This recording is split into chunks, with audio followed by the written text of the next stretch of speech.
আমি আমার ছেলেকে ফিরে পেয়েছি। বাড়িতে এসে মনে হচ্ছে যেন আমি পুনরায় জীবন পেলাম। খুব মেরেছে আমাদেরকে, এগুলাই মারেনি, কোনো যা মারতেছে এগুলাই মারতেছে, আর শুধু এইগুলাই এরকম মারতেছে। ওখানে ওই পুলিশ। গুজরাটের সুরাটে বাংলাদেশের সন্দেহে হেনস্থার শিকার পশ্চিম মেদিনীপুর জেলার পিংলা বিধানসভার গোবর্ধনপুর ও কেলিয়ারা গ্রামের 10 জন পরিযায়ী শ্রমিক। ঘটনাটি ঘটেছে 7 দিন আগে। ফ্লিপকার্টের একটি মেশিন তৈরির কারখানায় কাজ করতে গিয়ে তারা হঠাৎ পুলিশি অত্যাচারের মুখে পড়ে। অভিযোগ, স্থানীয় পুলিশ তাদের বাংলাদেশের সন্দেহে মাঝরাতে বাসা থেকে তুলে নিয়ে গিয়ে মারধর করে, এমনকি থানায় নিয়ে যাওয়ার কথাও জানান ওই শ্রমিকরা। এই ঘটনায় আতঙ্কিত হয়ে পড়েন তারা এবং তাদের পরিবার। এমন পরিস্থিতিতে মুখ্যমন্ত্রীর ঘোষিত টোল ফ্রি হেল্পলাইন নম্বরে ফোন করে তারা রাজ্য সরকারের সহায়তা চেয়েছেন, যার পরে দ্রুত পদক্ষেপ নেয় প্রশাসন। বর্তমানে তারা কর্মস্থলের বাসায় নিরাপদে রয়েছেন বলে জানিয়েছেন। পরিবারগুলো মুখ্যমন্ত্রী মমতা বন্দ্যোপাধ্যায়ের প্রতি কৃতজ্ঞতা প্রকাশ করেছেন। বৃহস্পতিবার তাদের মধ্যে 3 জন বুদ্ধদেব বারিক, সন্দীপ মাঝি ও গণেশ মাঝি নিজের গ্রামে ফিরে এসেছেন। আমরা শুক্রবার গিয়েছিলাম কাজে, তো ওখানে আমার ডেটটা মনে নেই কখন পৌঁছেছিলাম। তো যাই হোক, ওখানে আমরা বিকাল বেলা স্টেশনে নামি। তারপর রুমে যেতে আমাদের সেখান থেকে সামনে 5 মিনিটের পথ। তো যেতে ওখান থেকে রুমে 6টার সময় ঠিক করে পৌঁছাই। তো স্নান ফান করলাম, খাওয়া দাওয়া করলাম, তারপরে ঘুমিয়ে গেলাম। হঠাৎ দেখি না দরজা ভেঙে 10-12 জনের মতো কিছু অফিসার পুলিশ এলো। তারপরে আমরা তো ঘুমিয়ে আছি, আমাদেরকে, হ্যাঁ সুরাটেই। তো আমাদেরকে, জায়গাটার নাম ভেন্ডি বাজার, যেখানে ধরছিল সুরাট ভেন্ডি বাজার। তো ঘুমিয়ে আছি, ওখানে অফিসার এসে আমাদেরকে বললো বাংলাদেশি। তারপর গালাগাল করলো, লাদ মেরে, ছাতিয়ে লাদ মেরে, পেটে লাদ মারে আমাদেরকে তুলতে তারপর ঠাট্টাই করে মারলো যে তোমরা বাংলাদেশি, এখানে কি করতে এসছো, তোমরা আতঙ্কবাদী। তারপর আমাদেরকে এরকম চুল ফুলে ধরে জিভে তুলে নিয়ে থানাতে গেল। তারপর ওখানে যাওয়ার পর আমাদের সাথে সাইন ফাইন করে আমাদেরকে লকআপে ভরে দিয়েছে। যখন লকআপে ভরে তখন রাত্রি 2টো বেজে যায়। তারপর সকাল হলো, সকাল হতে তখন আবার অফিসার ওই ঠিক 8টা-9টার দিকে। আমার তখন টাইমটা আমার ঠিক মনে নেই, কারণ ফোন তো ছিল না, ফোন তো নিয়ে নিয়েছে ওরা, টাইম কি করে জানবো। তারপরে ওরা আমাদেরকে এবার একজনকে লকআপ খুলে বের করায়। 10-12 জন মিলে, তাদের সব কম্পিউটার আছে, সেখানে সব কি করে ওরা, আর আমাদেরকে জিজ্ঞাসা করে। তারপরে আমাকে জিজ্ঞাসা করলো যে তোমার বাড়ি কোথায়, তোমার কোনো ডকুমেন্টস আছে? তখন আমি বললাম যে আমার আধার কার্ড আছে। বলে আধার কার্ড বের করাও। আধার কার্ড বের করলাম, দেখলো, বলে দেখার সঙ্গে সঙ্গে মার আরম্ভ করে দিচ্ছে, যে যেরকম পারতিছে মারতিছে। বলে এটা তো ডুপ্লিকেট আধার কার্ড, কলকাতাতে তোমরা ওখানে তো ডুপ্লিকেট আধার কার্ড হয়, ডাইরেক্ট বলতেছে কলকাতাতে ডুপ্লিকেট আধার কার্ড হয়, ওখানে ডুপ্লিকেট আধার কার্ড বানিয়ে তোমরা এসছো, তোমাদের ঘর ওখানে নয়, তোমরা বাংলাদেশি। তারপরে কিছু কিছু অফিসার বলে এদের কি হবেনি, এদেরকে ঝুলিয়ে মারতে হবে, তাদের ভাষায় বলতেছে হিন্দিতে। তারপর ওরকম আমাদেরকে অনেক মারধর করে। তারপরে ওই যে গাড়ি যেতে যেতে আমরা যে থানায় ফোন করছিলাম, বাবা মাকে ফোন করছিলাম, ওরা আবার ডকুমেন্টস পাঠায়। সেই ডকুমেন্টস পাঠিয়ে আমরা আসি।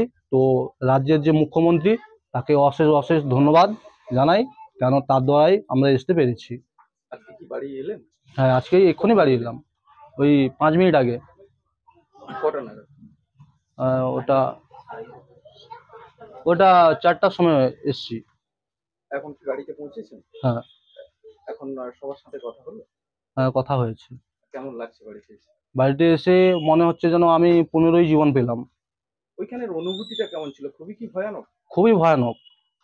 খুব মেরেছে আপনাদের? খুব মেরেছে আমাদেরকে, এগুলাই মারেনি, কিন্তু যা মারতেছে এগুলাই মারতেছে, আর শুধু এইগুলাই এরকম মারতেছে। কারা মারছে?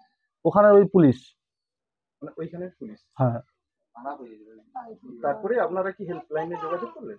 আমাদের হেল্পলাইনে যখন ধরে নিয়ে যায় তখন যা ফোন করার করে নিয়েছি, তারপর ফোন টোন সব ছাড়িয়ে নিয়েছে। আপনাদের কতজনকে আটক করেছে? আমাদের 10 জন, 10 জনকে আটক করেছিল। তারপরে আমরা যে রুমে ছিলাম ওখান থেকে 5 মিনিট দূরে আর একটা রুম ছিল, ওখানে 5-6 জনের মধ্যে ছিল। তো ওরা লুকিয়ে গিয়েছিল, তার জন্য ওদেরকে ধরতে পারে না। সবাই কি আপনারা পিংলাবাসী ছিলেন? পিংলাবাসী সবাই ছিলাম, শুধু একজন ওই সবঙ্গের ছিল, আর বাকি সবাই পিংলা? বাকি সবাই পিংলা। সবাই কি বাড়ি ফিরেছে? সবাই বলতে ওখানে যে অফিসার আমাদেরকে ছাড় দিল, ওরা বলছিল যে তোমরা এখনই চলে যাও, আর যাওয়ার সময় যদি দেখতে পাই কিংবা যদি আবার তোমরা এখানে আছো, তাহলে তোমাদেরকে আর ছাড়বো না, তার সাজা এর চেয়েও আরো ভয়ানক হবে। তারা হিন্দিতে বলতেছে যে মানে যেটা তোমাদেরকে করছে ওর চেয়েও আরো বেশি হবে, আর সেরকম হলে তোমাদেরকে বাংলাদেশে ছেড়ে দিয়ে চলে আসবো। এরকম বলতেছে। কি নাম আপনার? আমার নাম বুদ্ধদেব বারিক,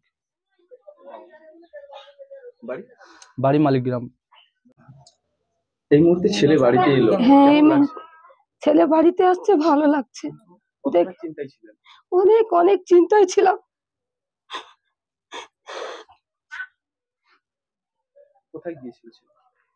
মহারাষ্ট্র, গুজরাট, সুরাটে গিয়েছিল। এই যে বাড়ি ফিরলো, কিভাবে বাড়ি ফিরলো? মুখ্যমন্ত্রী মাননীয় মমতা ব্যানার্জি, ওনার দয়ায়, অজিত মাইতি, ওনার দয়ায়, আর এই যে প্রশাসন পুলিশের দয়ায় আমি আমার ছেলেকে ফিরে পেয়েছি। ওদেরকে আমার অসংখ্য ধন্যবাদ অথবা আমার প্রণাম জানাই ওদের চরণে। আমি ছেলেকে ওদের জন্যই পেয়েছি ফিরে। বাড়িতে এসে একটু হ্যাঁ, আমার ভয় অনেক কাছে, ছেলেকেই দেখতে পেয়েছি, কথাই বলেছি ছেলের সঙ্গে, খুব ভালো লেগেছে, ওদের দয়ায় ভালো লেগেছে। ওরাই ভগবান, ওরাই পাঠিয়েছে আমার ছেলেকে। খুবই কি চিন্তায় ছিলেন? প্রচুর চিন্তায় ছিলাম। কি নাম আপনার? আমার নাম মিনু বারিক, মা? আমি ছেলের মা। ছেলে কোথায় কাজে গিয়েছিল? সুরাট গেছি। এখন কি বাড়ি ফিরেছে? হ্যাঁ, ফিরেছি। কখন ফিরে? এই এখন 6টা মনে হয় বাজছে। এই এখনই ফিরলো। কতটা টেনশন মুক্ত? টেনশন মুক্ত হয়ে গেছি। মানে কেন চিন্তা করছিলেন কেন? ছেলে বাইরে গেছে, এবার ওখানে বললে মারধর করছে। পরে যখন শুনলাম, এবার নবান্ন থেকে ওখান থেকে যখন খবর আসে যে সবকিছু ডকুমেন্টস পাঠাও, ওখানে যে পাঠানোর জন্য এবার ছেলেদেরকে ওদেরকে ছেড়ে দিয়েছে। কি শুনেছিলেন, কারা মারধর করেছিল? কারা করছে সেটা বলতে পারছি না, কি পুলিশই মারধর করছে। খুবই কি সন্ত্রাসী ছিলেন? সন্ত্রাসে ছিলাম। বাড়িতে ছেলে এলো, এখন কতটা এখন খুশি। কিভাবে এলো? কিভাবে এলো, আমরা টাকা পয়সা জোগাড় করে ওখানে পাঠিয়ে দিয়েছি। এবার ওখান থেকে ওরা টাকা পয়সা তুলে ওরা বাড়ি এসছে। পশ্চিমবাংলা পুলিশ থেকে কি কোনো রকম কোনো সহযোগিতা করা হয়েছে? সহযোগিতা করা হয়েছে, মানে ওই যে কাগজপত্র ওইসব ডকুমেন্ট সব পাঠানো হয়েছে। এবারে ওখান থেকে মমতা দিয়ে ওখান থেকে সুযোগ সুবিধা করে দিন, ছেলে এখন বাড়ি এসছে। কি নাম? লক্ষ্মীরানী মাঝি। আপনি মা? আমি মা। ওড়িশার জ্যোতি হসপিটাল ও বালেশ্বরের খ্যাতনামা গ্যাস্ট্রোএন্ট্রোলজিস্ট ডক্টর কুমার পাত্র এখন বেলদাতে চেম্বার করছেন। Kumar Patra MBBS, MD, ex এইসার গ্যাস্ট্রোএন্ট্রোলজিস্ট, সোনোলজিস্ট, ট্রেইনড ERCP। আসছেন আগামী 3রা আগস্ট রবিবার বিকেল 3:30 অনুকূল মেডিকেলে, Deuli hospital road, Belda, SDPO অফিসের কাছে। প্রতি ইংরেজি মাসের প্রথম রবিবার বিকেল 3:30 চেম্বার করছেন চিকিৎসক কুমার পাত্র। চিকিৎসকের পরামর্শ পেতে আজই চলে আসুন বেলদা অনুকূল মেডিকেলে। যোগাযোগ করুন এই নম্বরে 8597553607 অথবা 9382656206। স্টক মার্কেটে ইনভেস্ট করতে চান কিন্তু কিভাবে করবেন বুঝতে পারছেন না, কিংবা ভয় লাগছে? অপশন ট্রেডিং কিংবা স্টক ট্রেডিং করছেন কিন্তু ডেইলি লস করছেন, ভাবছেন কি করবেন?